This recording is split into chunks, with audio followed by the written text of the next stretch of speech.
Assalamualaikum warahmatullahi wabarakatuh. Di video kali ini kita akan bahas tentang ekonomi regional. Lebih tepatnya kita akan bahas tentang definisi dan ruang lingkup ekonomi regional itu sendiri.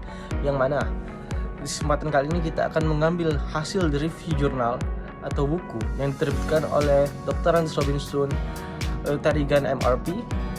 Yang mana review jurnal ini yang sudah saya rangkum dan akan saya sampaikan secara rinci dan jelas. Tanpa berlama-lama lagi, mari kita lihat video yang akan saya tampilkan, yaitu rangkuman dari buku Bapak Dr. Andes Robinson Tarigan MRP. Selamat menonton.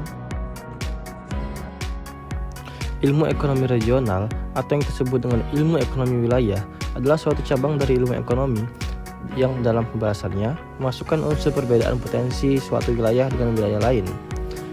Dan buku ini mengatakan bahwa sangat sulit untuk meletakkan posisi ilmu ekonomi regional ini dalam kaitannya dengan ilmu lain, terutama dengan ilmu bumi ekonomi atau economic geography. Hal inilah yang menyebabkan banyak buku ilmu ekonomi regional tidak memberikan definisi tentang ilmu tersebut. Ilmu bumi ekonomi adalah ilmu yang mempelajari keberadaan suatu kegiatan di suatu lokasi dan bagaimana wilayah sekitarnya bereaksi atas kegiatan tersebut. Ilmu bumi ekonomi mempelajari gejala-gejala dari suatu kegiatan yang bersangkut paut dengan tempat atau lokasi, sehingga ditemukan prinsip-prinsip penggunaan ruang yang berlaku umum. Prinsip-prinsip ini dapat dipakai dalam membuat kebijakan pengaturan penggunaan ruang wilayah yang efektif dan efisien berdasarkan tujuan umum yang dikehendaki dicapai. Hal-hal yang dibahas dalam ilmu bumi ekonomi antara lain mengenai teori lokasi. Dengan demikian, perlu ditanyakan apakah ilmu ekonomi regional masih memiliki bidang yang dapat digarapnya yang berbeda dengan bidang yang telah digarap oleh ilmu lain. Maka jawabannya adalah ya.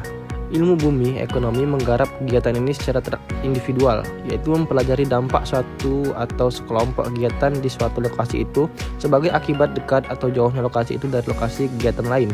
Tetapi lokasi tersebut saling berhubungan atau berinteraksi. Sedangkan ilmu ekonomi regional tidak membahas kegiatan individual, melainkan menganalisis suatu wilayah atau sebagian wilayah secara keseluruhan atau melihat berbagai wilayah dengan potensinya yang beragam. Sekarang kita masuk ke hal-hal yang dicakup dalam ilmu ekonomi regional dari buku atau jurnal Ekonomi Regional Teori dan Aplikasi yang diterbitkan oleh Dr. Andes Robinson Tarigan MRP.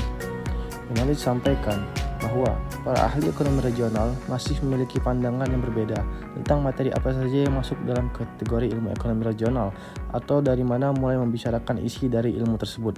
Apakah memulainya dari ilmu ekonomi umum yang ada kaitannya dengan pengaturan kebijakan di daerah atau hanya membicarakan materi yang spesifik terkait dengan wilayah? Apakah unit analisis hanya mencakup wilayah atau juga mencakup analisis kegiatan individual seperti dalam teori lokasi? Yang jelas, ilmu ekonomi regional tidak mungkin dibahas lepas dari induknya, yaitu ekonomi umum, terutama cabang ekonomi makro dan ekonomi pembangunan. Namun, tidak wajar juga apabila seluruh materi teori ekonomi umum itu dimasukkan dalam materi ilmu ekonomi regional. Jadi, beberapa materi dari teori ekonomi umum diambil tetapi dimodifikasi atau sesuai untuk membahas ekonomi wilayah. Sudah tentu ada juga teori atau model yang secara khusus dikembangkan dalam ilmu ekonomi regional. Mengenai materi yang berasal dari ilmu bumi, ekonomi, maka ada yang memasukkannya, tapi ada juga yang tidak memasukkannya.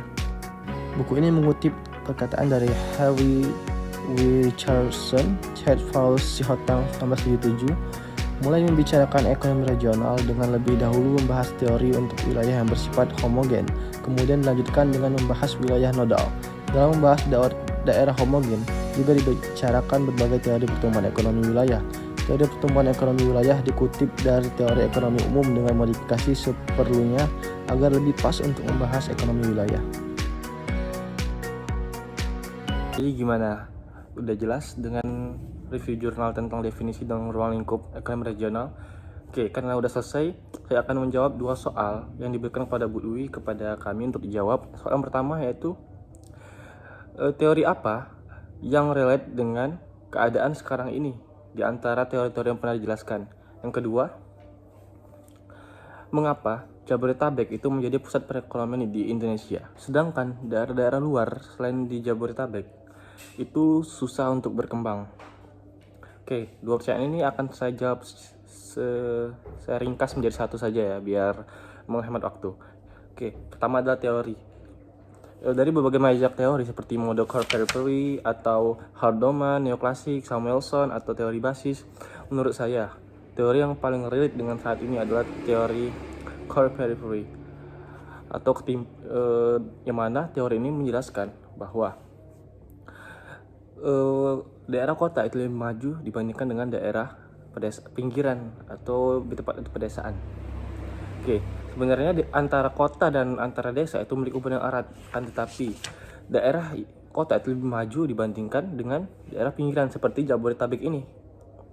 Mengapa? Karena daerah Jabodetabek ini adalah daerah fokus infrastruktur dan pusatnya pemerintahan, di mana perusahaan-perusahaan akan investasi atau membangun perusahaan-perusahaan baru di daerah yang memang paling banyak infrastrukturnya di suatu negara. Begitu juga dengan Jabodetabek. Maka jawabannya adalah core periphery. Dan mengapa Jabodetabek itu menjadi pusat perekonomian? Teori tersebut bisa menjelaskan, yaitu teori core periphery. See you.